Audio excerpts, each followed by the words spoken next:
Yes, ma'am. So, still staying with Joe, I have a question. You as a writer, do you struggle with a particular character? Joe is a perfect example. Do you, as you are writing, do you struggle with, well, if I keep Joe alive, this is what will happen and this will be the interpretation? Or if Joe dies, then this will happen? Or is it more that you write the story and then you get all done and you think to yourself, oh, there's a subtle little innuendo there that I didn't realize I was injecting. I want to know the process of how you decide what you're going to have a particular character do. Will you keep it a secret? Yes.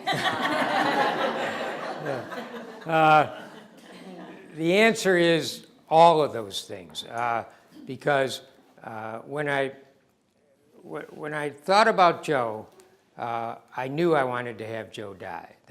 When I thought of the story originally, I wanted to have Joe die because I felt that I wanted the experience that I really wanted to deal with the issue of what happens when a man knows or a woman knows he's going to die earlier than we all know we're going to die. What happens? And that subject matter fascinates me and did all along because, I'm trustee in a lot of estates and handled a lot of, the legal side of that whole arena.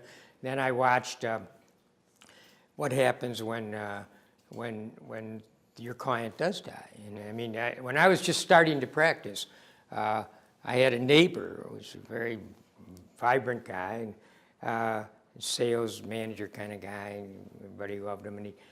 And he came to me, and I just started my practice. And he said, this was after I left Washington and working in the house and so on, and started private practice. And he said, would you draw my will? And I said, sure.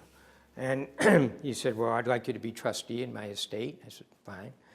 And I said, why don't you pick a bank, though? They have more experience. He said, well, then you pick a bank, but you be the main trustee. I said, okay. And then he told me what he wanted me to do with his will and so on. And I wrote it that way. And then 1 week later, he was dead. Gone. And, so all of a sudden, I was the trustee of this estate and responsible for his wife and his children and all the things I'd drawn a week earlier, but had zero experience in actually doing. And so that was my first trusteeship. And I dealt with the wife, and then when the wife was married, and the children, what the children did, and all that kind of stuff. But what I realized was how much we have to understand that life is here today, and that we have to live it that way, because we really don't know I don't, whether I'll be here tomorrow. And so the whole key to it, or the beauty of it, is fully understanding that. So with that in mind, I knew I wanted Joe to go through that, and I wanted to be able to write about what I've experienced with many people in my life that have died and going through death. And it's obviously uncomfortable, it's obviously difficult, but if it's done right, there's a dignity to it.